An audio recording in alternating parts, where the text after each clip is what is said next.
Una mente disciplinata è il più fedele alleato. Actually, I know that's something that me and Brand do a lot, is that we know how a certain player is going to behave. On a certain, like, it depends on the player if you know them, like, these are all randoms. So because I don't know any of them, they're going to play a certain way that, like, any other fucking random would play. But once you start to know the player base, you can kind of gauge how they're going to play too. It's weird. I know it probably doesn't make much sense me trying to explain it, but, a lot of it's just muscle memory and understanding how somebody's gonna play a character.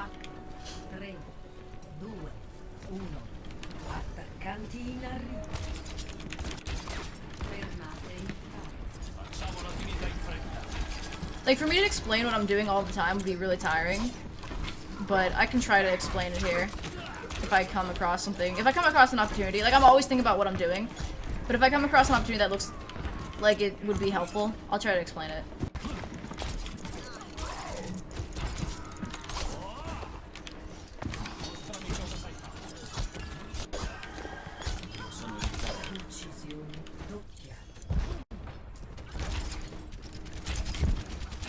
So there's a Roadhog here, and every Roadhog player basically plays the same, unless you're like Moon Moon or some bullshit.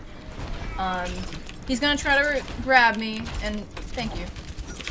Like, right, sorry, I got distracted or something, but he was gonna try to hook me, right? So I just know when to reflect off of it most of the time, because he plays like every other fucking Bastion player.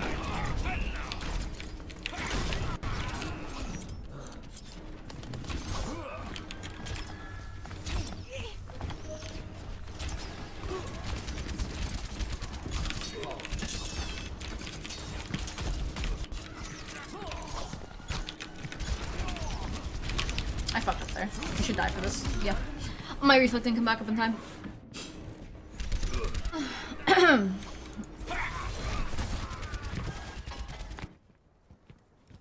Pretty much, A-Rock, is that you can play off muscle memory because randoms will never switch up their strategy. People, what they do is, especially if they watch, like, gameplay of other players, they play in a certain manner, and they will never switch up their strategy. They constantly go for, like I use like Bastion and Genji for a really big example because it's the most noticeable one. But like every Genji will just go reflect Bastion immediately. It's just the most noticeable thing to do, right?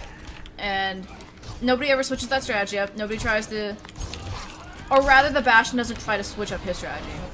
That's probably a better way to word it.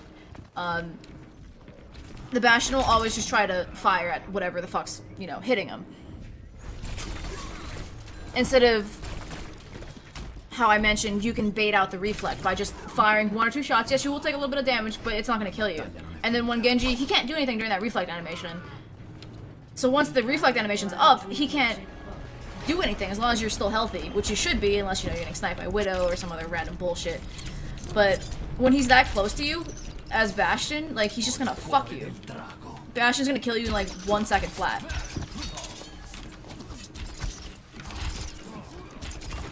Now this McCree, if he dropped down, he's gonna look for the flashbang. Or right before he drops off the ledge, he's gonna look for the flashbang, so I'd reflect there.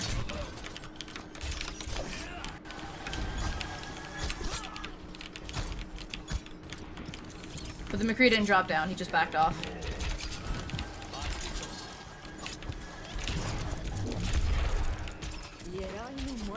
McCree knows I'm around here. I'm gonna wait for him to take the health pack. So because McCree was by that health pack there, I have to take into consideration if I fight him, he's probably gonna have an extra 200 health, because that's a 200 health pack. That's why I didn't take the fight with McCree there. If you notice, I said, if he takes the health pack, I'll engage. Because he only got hit like a couple times with my shurikens, so he's at like 180 health or something like that. It wasn't enough to like be in danger. But if I engaged on it and dropped down and took the health pack, he's already at a health advantage than I have. So I'm pretty low here. They know I'm here. They don't know I have walls up. So what I'm gonna try to do is wait for my team to engage on them, and then go in. I gotta be careful. If I engage on the McCree right away, he might flashbang my ult and kill me. Because I don't have 100% health, which I might as well just go for 100% health. Fall like cherry blossom. Ah, shit, I tried to dash, didn't go off. Yo, Mr. fucking spoon with a million O's. Thank you, dude, for the sub. Welcome to the flock. Guys, if you were subbed, even if you're not subbed, get some love in the chat. If you're lurking, unlurk. It's not that hard to just untab and drop some hearts in the chat. Give him a big warm welcome to the community.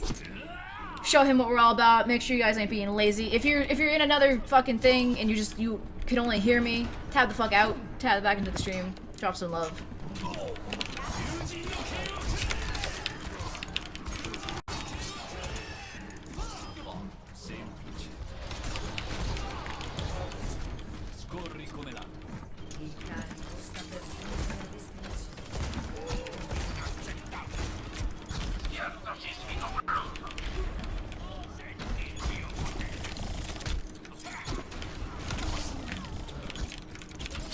Cosa sai fare?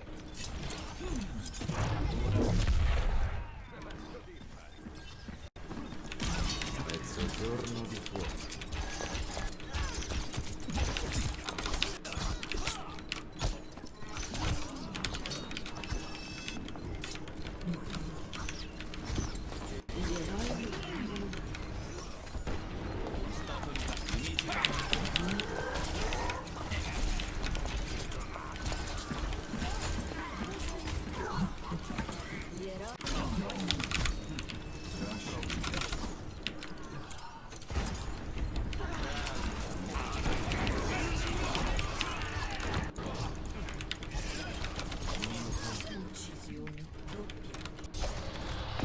I accidentally dashed there, which is why you saw my movement get really, like, stand still, because I thought I had my dash up, so I was, like, not doing anything because I was waiting to dash again, but I dashed into the wall, so I ate my dash and I didn't go anywhere.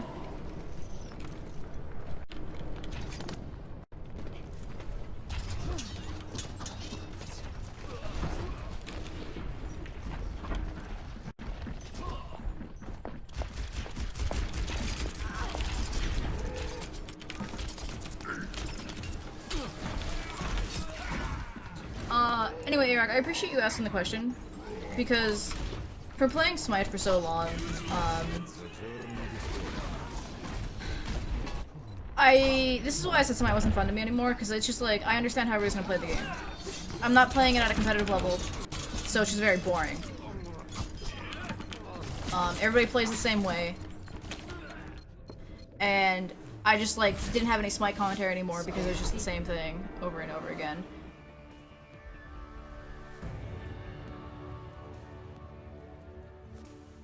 But with you asking the question with like about Overwatch, it made me realize that I could be talking about like all these things. Of why I might not be going for a health pack right there, or why I would go for a health pack, or why I wouldn't fight somebody here, or why I would fight like all these like other things that happen that I think about passively, but I don't talk about them anymore because I'm like in the bad habit from playing Smite all the time. Where it's like, I just don't talk about it because it's Smite and it was boring. But yeah.